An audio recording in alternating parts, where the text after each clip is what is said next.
Hola, mi nombre es Dina Natalia Zanopana, del grado 10º. Vengo a leerles El mundo y sus demonios del capítulo 20 de La casa en llamas. El señor Buda replicó al venerable Sariputra: en un pueblo, ciudad, villa, mercado, distrito de condado, provincia, reino o capital, vivía un cabeza de familia, viejo de edad avanzada, decrépito, débil de salud y fuerza, pero rico, próspero y acaudalado. Su casa era grande en extensión y en altura, y era vieja, construida hace mucho tiempo. La habitación, muchos seres vivos, 1, 2, 3, 4 o 5 centenares, tenía una única puerta. El tejado era de paja, las terrazas se habían hundido, los cimientos estaban podridos, las paredes, esteras y cemento se encontraban en avanzado estado de descomposición.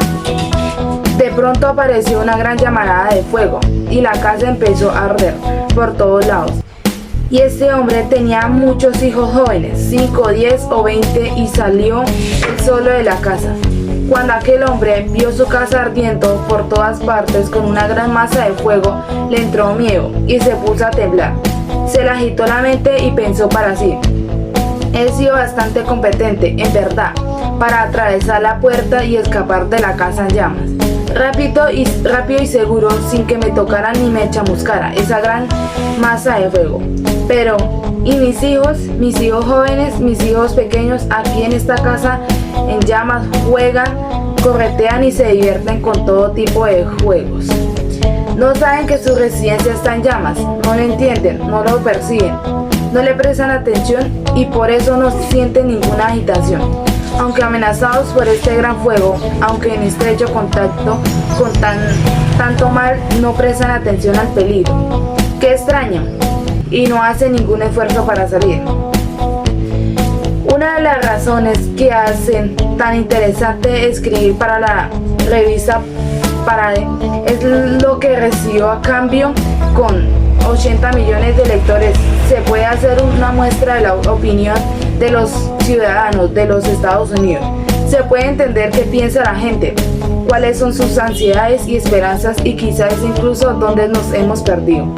En Parade salió publicada una versión abreviada del capítulo anterior, en el que se refleja la actuación de estudiantes y profesores. Recibí una montaña de correo, algunos navegaban que existiera un problema. Otros decían que los americanos estaban perdiendo su aguda inteligencia y saber hacer. Unos pensaban que había soluciones fáciles, otros la raíz de los problemas era demasiado profunda para resolverlos. Muchas opiniones me sorprendieron. Un profesor de 10º curso de Minnesota hizo copias de artículos y animó a los alumnos a decirme lo que pensaban. Transcribió a continuación lo que escribieron algunos estudiantes de enseñanza secundaria norteamericanos, respetando la gramática y puntuación de las cartas originales. No hay americanos estúpidos, solo sacamos peores notas en la escuela y que a lo mejor es bueno que no seamos tan listos como los otros países, así podemos importar todos nuestros productos y no tenemos que gastar todo el dinero en las piezas de las mercancías. Y sí, otros países lo hacen mejor. ¿Qué importa? Lo más probable es que acaben viniendo a Estados Unidos. Nuestra sociedad va tirando con los descubrimientos que hacemos. Avanza despacio, pero la curación del cáncer está en camino. Estados Unidos tiene su propio sistema de aprendizaje y a lo mejor no es tan avanzado como el de ellos, pero es igual de bueno. Por otra parte, creo que su artículo es muy educativo. A ningún niño de esta escuela le gusta la ciencia. Realmente no entiendo de qué va el artículo. Me parece muy aburrido, simplemente no me interesa. Yo estudio para ser abogado y francamente estoy de acuerdo con mis padres cuando dicen que tengo un problema de actitud con la ciencia. Es verdad que algunos niños americanos no lo entiendan, pero si quisiéramos podríamos ser más listos que cualquier otro país. En otro lugar de hacer deberes, los niños miran la televisión. Tengo que reconocer que yo lo hago. Me he puesto el límite de unas 4 horas al día. No creo que los chicos americanos sean estúpidos, solo ocurre que no estudian bastante, porque la mayoría trabaja. Mucha gente dice que los asiáticos son más listos que los americanos y que lo hacen todo bien, pero no es verdad, no son buenos en deportes, no tienen tiempo de hacer deporte. Yo me dedico a hacer deporte y tengo la impresión que los otros chicos de mi equipo te empujan a sobresalir más en el deporte que en los estudios. Para ser los primeros tendríamos que ir todo el día a la escuela y no hacer vida social. Ahora entiendo por qué muchos profesores de ciencia se enfadan con ustedes por menospreciar su trabajo. A lo mejor si los profesores fueran más interesantes, los chicos querrían aprender. Si la ciencia se presentara de manera divertida, los chicos querrían aprender para ello ya. Sería hora de empezar a dejar de enseñarla como meros hechos y números. Francamente me cuesta creer los datos sobre la ciencia en Estados Unidos. Si estamos tan atrasados, ¿cómo es que Mikhail Gorbachev vino a Minnesota y a datos de control de Montana? Pero ver cómo funcionan nuestras computadoras y eso. Unas 33 horas para los de quinto curso, en mi opinión es tanto que casi son las mismas horas que un trabajo de jornada completa. Y así en lugar de hacer deberes podríamos ganar dinero. Cuando comenta lo atrasados que estamos en ciencia y matemáticas, porque no intenta decirlo de una manera más amable. Debería sentir un poco más de orgullo de su país y sus capacidades. Creo que sus hechos son poco concluyentes y las pruebas muy flojas. En general ha planteado un buen tema. En general, estos estudiantes no creen que existe un problema serio, y si existe no puede hacerse gran cosa al respecto. Había muchos que también se quejaban de que las conferencias, las discusiones en clase y los deberes eran aburridos. Para una generación televisa que sufre trastornos de dificultad en diferentes grados, desde luego son aburridos. Pero pasar 3 o 4 cursos prácticamente una y otra vez la suma, resta, multiplicación, división de fracciones puede aburrir a cualquiera. Y la tragedia es que peor. Ejemplo, la teoría de la probabilidad elemental está en alcance de estos estudiantes. Igual ocurre con la presentación de las formas de plantas y animales sin evolución. La historia como guerras, fechas y reyes sin el papel de la obediencia a la autoridad, la avaricia, la incompetencia y la ignorancia. En inglés sin la introducción de nuevas palabras en el lenguaje y la desaparición de las viejas. Y la química sin el origen de los elementos. Se ignoran los medios para despertar el interés de estos estudiantes, a pesar de tenerlos a mano. Todo de lo que queda grabado en la memoria de los alumnos a largo plazo de todo lo aprendido en la escuela es solo una pequeña fracción. No parece esencial plantear temas que no sean aburridos, inculcarles el deseo de aprender. La mayoría de los adultos que me escribieron consideraban que era un problema importante. Recibí cartas de padres que me hablaban de chicos con curiosidad dispuestos a trabajar duro, con pasión por la ciencia, pero carantes de un entorno adecuado o de recursos para satisfacer sus intereses. Otras cartas eran de padres que no sabían nada de ciencia y sacrificaban su propia comodidad para que sus hijos pudieran tener libros de ciencia, microscopios, telescopios, ordenadores y equipos de química. De padres que decían a sus hijos que el estudio disciplinado los sacaría de la pobreza. De una abuela que llevaba el té a un estudiante que seguía haciendo los deberes a altas horas de la noche. De la presión de los compañeros para no destacar en la escuela porque hacen que los demás parezcan malos. Aquí hay una muestra, no una encuesta de opinión, pero sí comentarios presentativos de otras respuestas de padres. Entienden los padres que no se puede ser un ser humano completo si es un ignorante. Tienen libros en casa y una lupa, enciclopedia, animan a sus hijos a estudiar. Los padres enseñan a ser paciente, a perseverante. El don más importante que pueden ofrecer a sus hijos es la ética del trabajo duro, pero no se pueden limitar a hablar de ello. Los que aprenden a trabajar duro son los que lo ven hacer a sus padres. A mi hija le fascina la ciencia.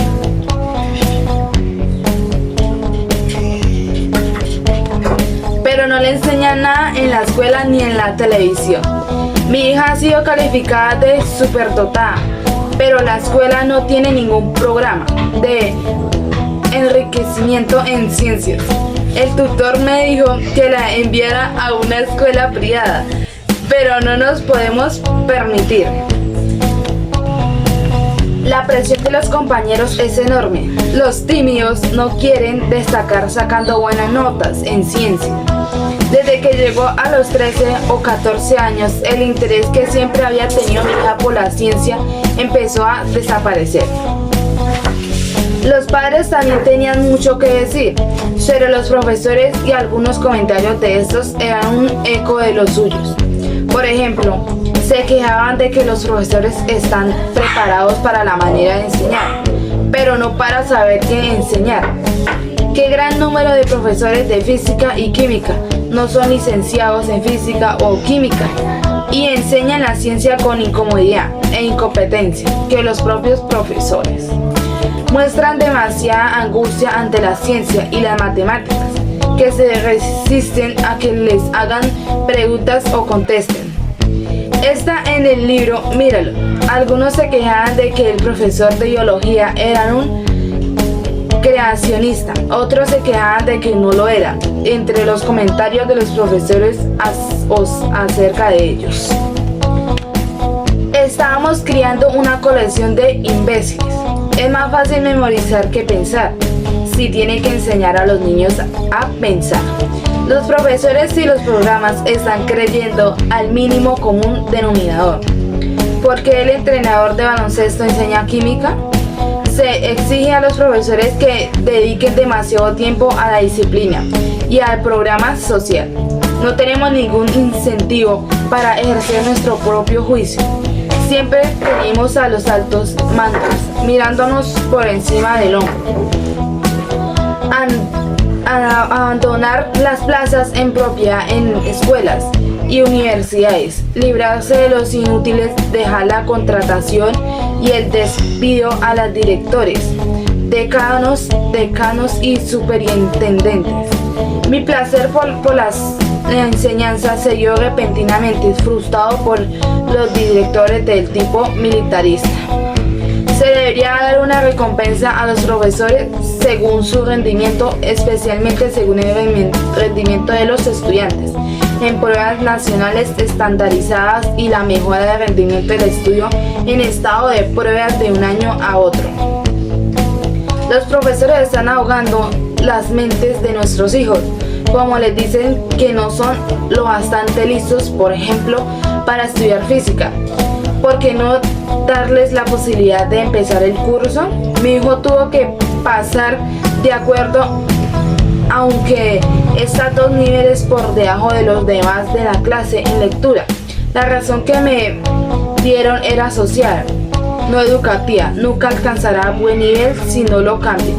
En todas las escuelas se debería exigir que la ciencia, y especialmente en la escuela superior, esté incluido en el programa.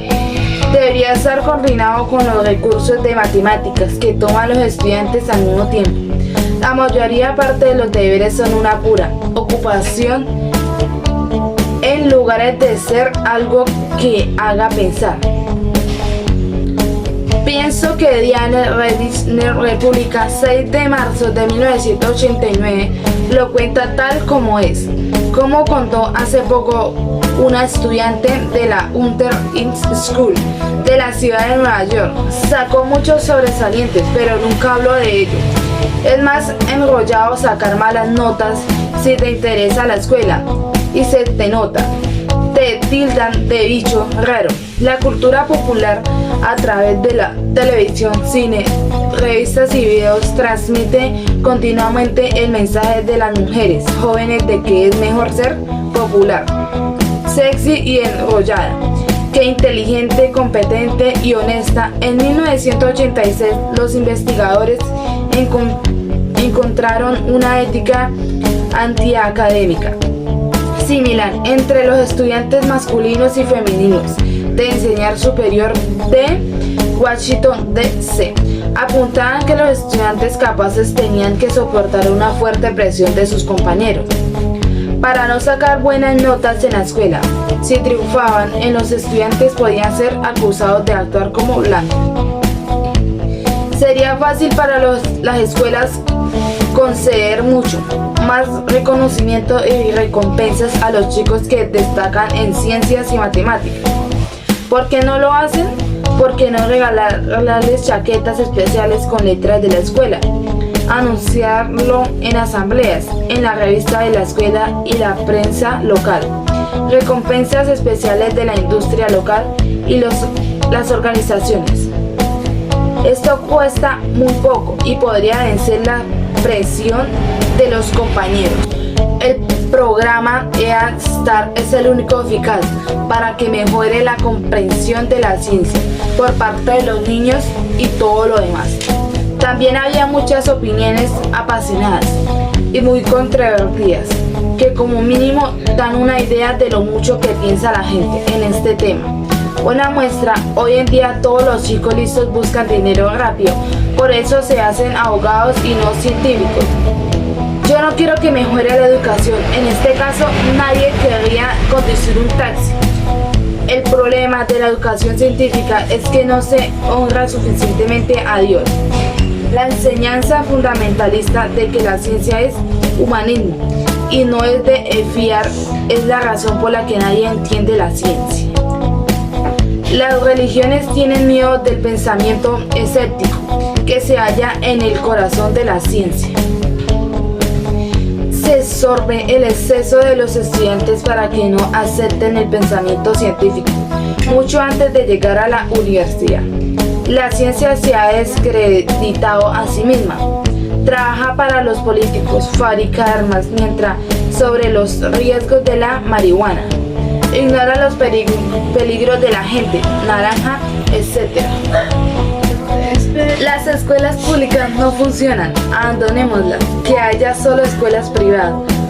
Hemos dejado que los abogados de la permisividad, el pensamiento borroso y el socialismo rampante destruyeran lo que en otros tiempos fue un gran sistema educativo. El sistema escolar tiene suficiente dinero. El problema es que blancos normalmente entrenados que dirigen las escuelas no contratan nunca, y digo nunca, en un intelectual. Los preocupa más el equipo de fútbol americano que el programa y solo contratan autómatas más que mediocres, amantes de Dios que sacan la bandera para enseñar. ¿Qué tipo de estudiantes puede salir de escuelas que oprimen, castigan e ignoran el pensamiento lógico? Liberar a las escuelas de la mordaza del ACLU, Sindicato Americano de Libertades Civiles, la NEA, Asociación Nacional de Educación, y otros responsables de la falta de disciplina y competencia de las escuelas. Me temo que no comprende en absoluto el país en el que vive la gente. Es increíblemente ignorante y temeroso. No toleran escuelas, una nueva idea. No lo entienden, el sistema solo sobrevive. Porque tienen un problema ignorante que teme a Dios. Esta es la razón por la que muchas personas cultas están sin empleo. A veces me piden que explique aspectos tecnológicos al personal del Congreso. Créeme, en este país tenemos un problema con la educación científica. No hay una única solución al problema del analfabetismo. En ciencia, matemáticas, historia, inglés, geografía y muchas de las otras habilidades que nuestra sociedad necesita, la responsabilidad recae sobre muchos padres en el público votante, los comités escolares locales, los medios de comunicación, los profesores, los administradores, los gobiernos federales, estatal y local, y desde luego los propios estudiantes. En todos los niveles de profesores se quejan de que el problema es de los cursos anteriores, y los profesores de primaria grado pueden desesperarse con razón de enseñar a chicos con déficit de aprendizaje por culpa de la desnutrición, la falta de libros en casa o en una cultura de violencia en la que es imposible alcanzar la tranquilidad necesaria para pensar. Sé muy bien por propia experiencia el beneficio que puede reportar a un niño tener unos padres con un poco de cultura y capaces de transmitir una serie de mejores, aunque sean pequeñas, en la educación, la capacidad de comunicación y la pasión por aprender. En una generación podría proporcionar mejores muchos mayores en la escuela siguiente. Piensen siempre que oiga el lamento de que los niveles escolares y universitarios bajan o que el título de licenciado no significa lo mismo que antes. Doro Rich, una innovadora profesora de John Kirk, Nueva York, opina que más importante que los temas académicos específicos es la formación de capacidades clave, que según ella se incluyen en la siguiente lista: confianza, perseverancia, atención, trabajo en equipo, sentido común y resolución de problemas, a lo que yo añadiría pensamiento escéptico y capacidad de asombro. Al mismo tiempo se debe nutrir y animar a los niños con capacidades y habilidades especiales. Son un tesoro nacional. A veces se critican los programas para sus superdotados. Por eso ser eliticistas, porque no se considera eliticista las sesiones de práctica intensiva de fútbol, béisbol y baloncesto universitarios y la competición entre escuelas. Al final y al cabo solo participan los atletas más dotados. En este país hay una doble actitud muy contraproducente. El problema de educación pública en ciencia y otras disciplinas es tan profundo que es fácil desesperarse y llegar a la conclusión de que no se resolverá nunca. Y sin embargo, hay instituciones en las grandes ciudades y pequeños pueblos que proporcionan una razón para la esperanza, lugares que encienden la chispa, que despiertan la curiosidad adormecida y avivan el científico que todos llevamos dentro. El enorme meteorito de hierro metálico que tiene usted delante está tan lleno de agujeros como un queso suizo. Cautelosamente estiré el brazo para tocarlo. Es suave y frío. Se le ocurre la idea de que procede de otro mundo. ¿Cómo llegó a la Tierra? ¿Qué ocurrió en el espacio para que se machacara tanto? La exposición muestra mapas de Londres en el siglo XVIII, la extensión de una horrible epidemia cólera. Los habitantes de una casa lo contagiaban a la casa vecina. Siguiendo el curso de la ola de infección, usted mismo puede ver dónde empezó. Es como hacer un detective, y cuando encuentra el origen ve que es un lugar con alcantarillas abiertas. Se le ocurre que el hecho de que deba existir un sistema de saneamiento adecuado en las ciudades modernas es una cuestión de vida o muerte. Piensa en todas las ciudades y pueblos del mundo que no lo tienen. Empieza a pensar que a lo mejor hay una manera más fácil, más sencilla de hacerlo. Se arrastra por un túnel largo, totalmente a oscuras. Hay súbitos recordos, subidas y bajadas. Atraviesa un bosque de cosas como plumas, abalorios, grandes bolas sólidas. Se imagina lo que debe de ser la ceguera Piensa en lo poco que confiamos en nuestro sentido del tacto, en la oscuridad y la calma. Se encuentra solo con sus pensamientos. La experiencia es estimulante. Examina una reconstrucción detallada de una procesión de sacerdotes que suben a uno de los grandes figuretes. Examina una reconstrucción detallada de una procesión de sacerdotes que suben a uno de los grandes zigurates de Sumeria, o a una tumba con pinturas fantásticas en el Valle de los Reyes en el Antiguo Egipto, o una casa en la antigua Roma, o en una calle de finales del siglo a escala real en una pequeña ciudad de Estados Unidos. Piensa que todas esas civilizaciones tan diferentes de la suya, si hubieran nacido en ellas, la parecerían completamente naturales y considerarían extraña nuestra sociedad si de algún modo hubiera tenido noticias de ella. Aprieta el cuentagotas y cae una gota de agua sobre la plantina del microscopio. Mira la imagen proyectada. La gota está llena de vida, seres extraños que nadan, se arrastran, se tropiezan. Un gran espectáculo de persecución, fuego y triunfo y tragedia. Este mundo está poblado por seres humanos más exóticos que cualquier película de ciencia ficción. Sentado en el teatro, encuentra dentro de la cabeza de un niño de 11 años, mira a través de sus ojos, ve sus típicas crisis diarias, peleones mayores que él, adultos autoritarios, chicas que le gustan, oye la voz que hay dentro en su cabeza. Es testigo de sus respuestas neurológicas y hormonales a su entorno social. ¿Y se le ocurre preguntarse cómo funciona usted por dentro? Siguiendo la sencilla instrucción de tecla los órdenes, cómo acabaría la Tierra si seguimos quemando carbón, petróleo y gas y doblamos la cantidad de dióxido de carbono en la atmósfera, cuánto aumentará la temperatura, cuánto hielo polar se fundirá, cuánto subirá los océanos, por qué verte tan dióxido de carbono en la atmósfera. También, ¿cómo puede saber alguien que el clima habrá en el futuro?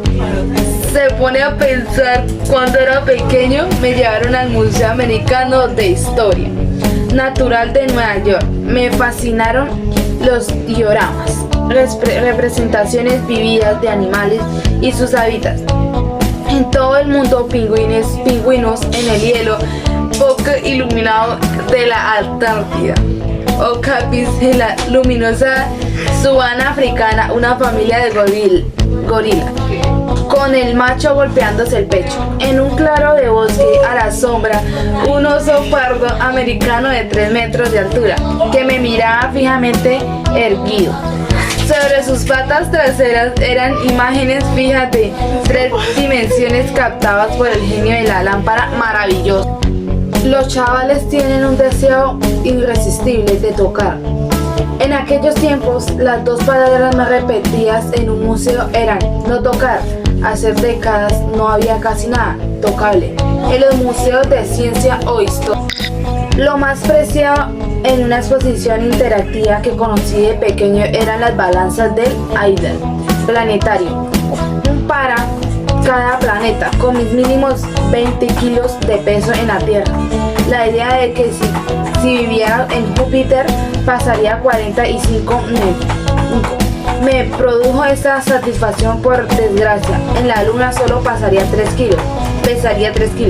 Sería casi como si no existiera.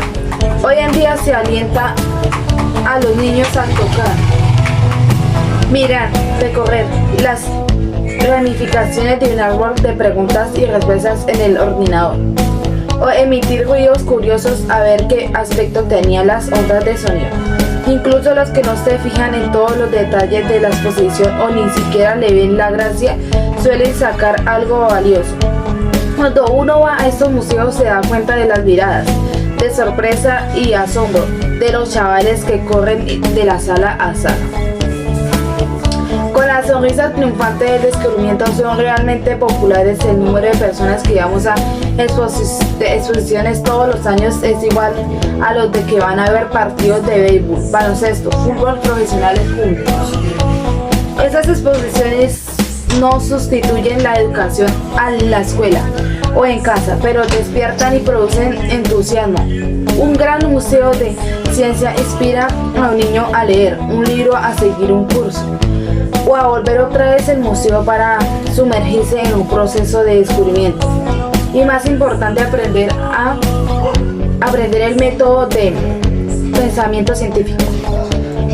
Otra característica gloriosa de muchos museos de ciencia moderna es un teatro cinematográfico con películas IMAX u Omnimax.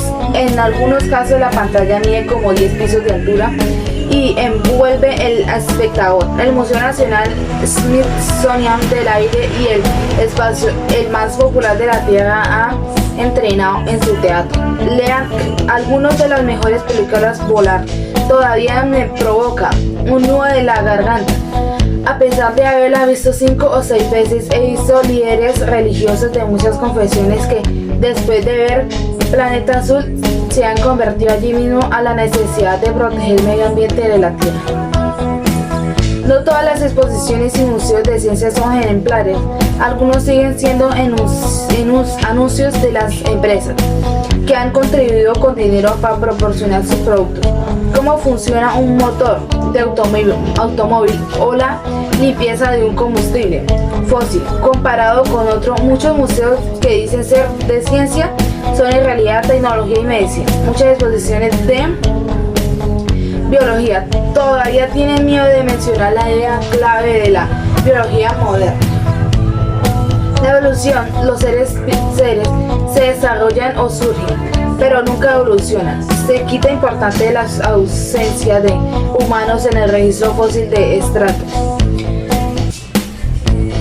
No se enseña nada de la cercana identidad anatómica de IAN entre los humanos y los chimpancés o gorilas. No se muestra nada sobre las moléculas orgánicas complejas en el espacio o en otros mundos, ni sobre experimentos que enseñan cómo se forma la materia viva en enormes cantidades de las atmósferas conocidas de otros mundos. Y la pregunta atmósfera de la Tierra primitiva. Una excepción notable, el Museo Histórico Natural del Instituto Smithsonian presentó en una ocasión una exposición memorable sobre la evolución, empezada con 2 cucarachas en una cocina moderna, con botes de cereales abiertos y otros alimentos. Tras unas semanas, el lugar se había llenado de cucarachas, montones por todas partes, que competían por la comida disponible, que ahora era poca. Quedaba claro el beneficio hereditario a largo plazo de una cucaracha, un poco más adaptada a sus competidoras. Muchos planetarios todavía se dedican a señalar las constelaciones en lugar de viajar a otros mundos e ilustrar la evolución de galaxias. Estrellas y planetas también tienen un proyecto parecido a un insecto siempre visible que enturbia la realidad del hielo. La que quise sea la exposición museística más grande no se puede visitar. No tiene hogar. George Arps es uno de los principales creadores de modelos arquitectónicos de Estados Unidos, especialista en rascacielos.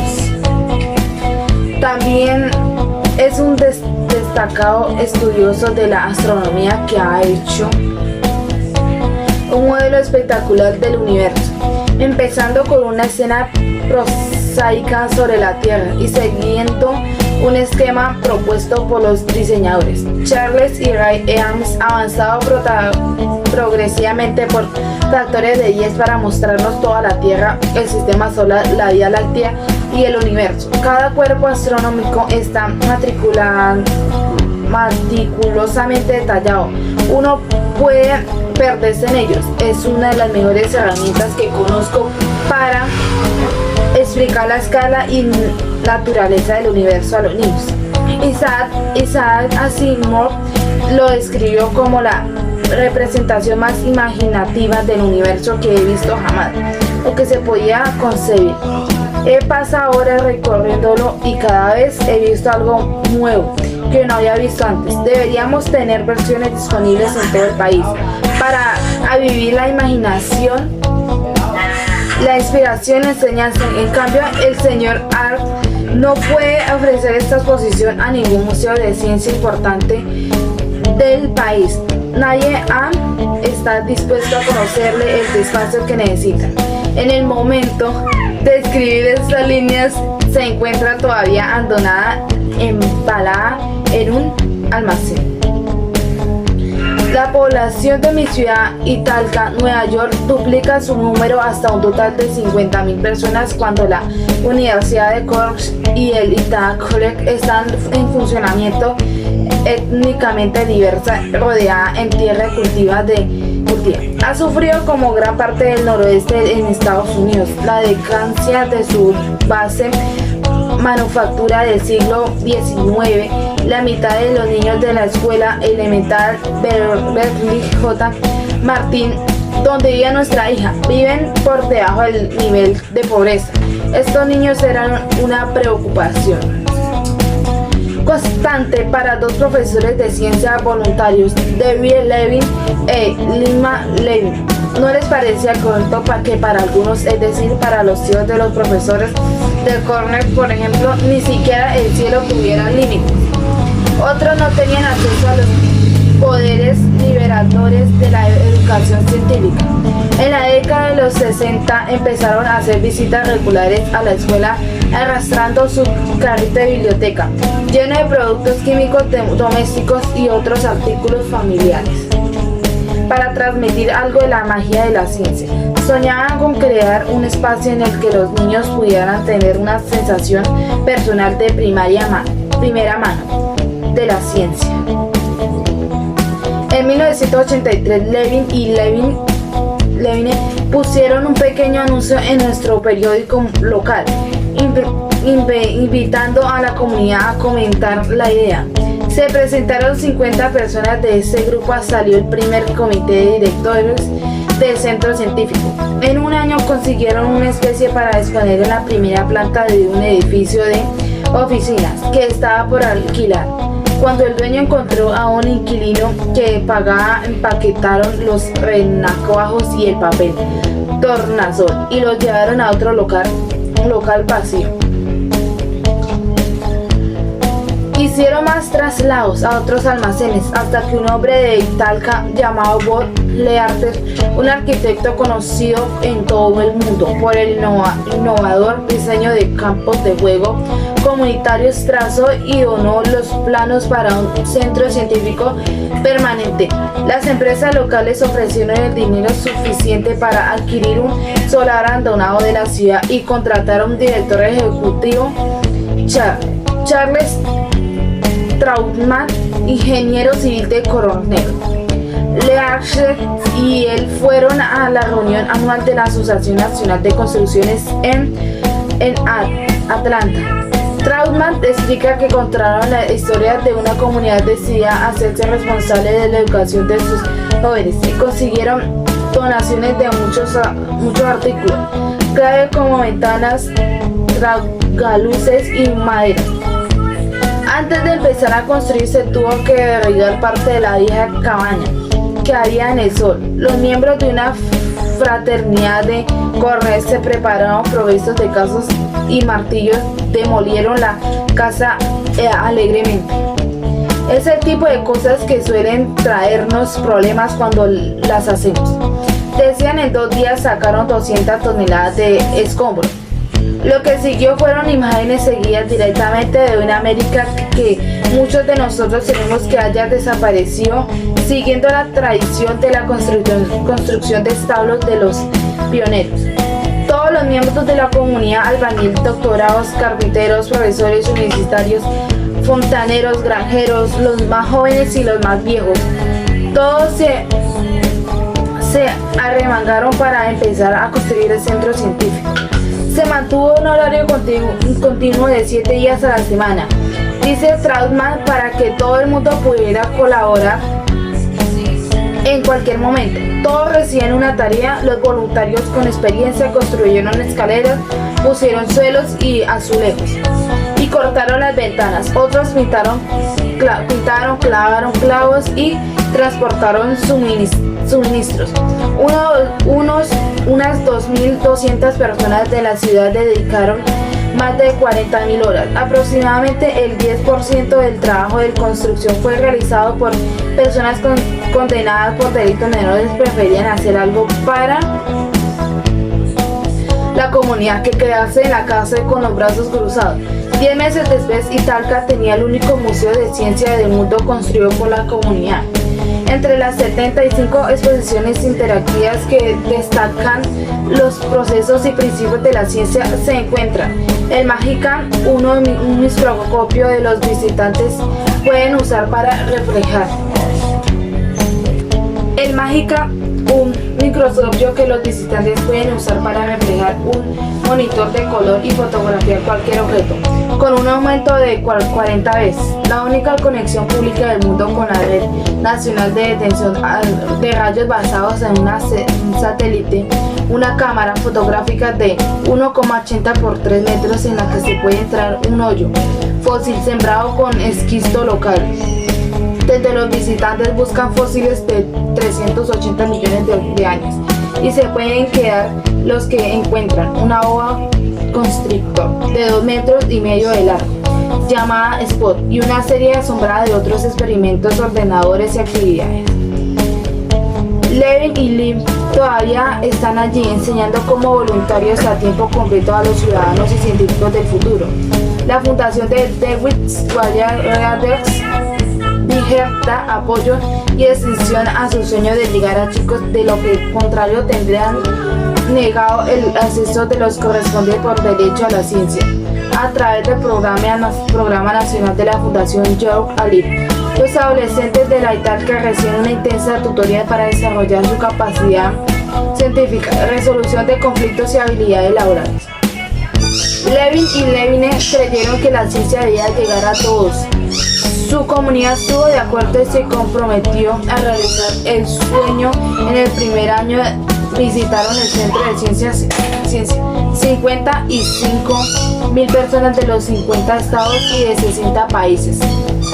No está mal para una ciudad tan pequeña. Hace uno de los preguntas lo que podríamos llegar a conseguir si trabajáramos todos unidos en la creación de un futuro mejor para nuestros hijos. Y así es como termina el capítulo 20 de La Casa en Llamas. Muchísimas gracias.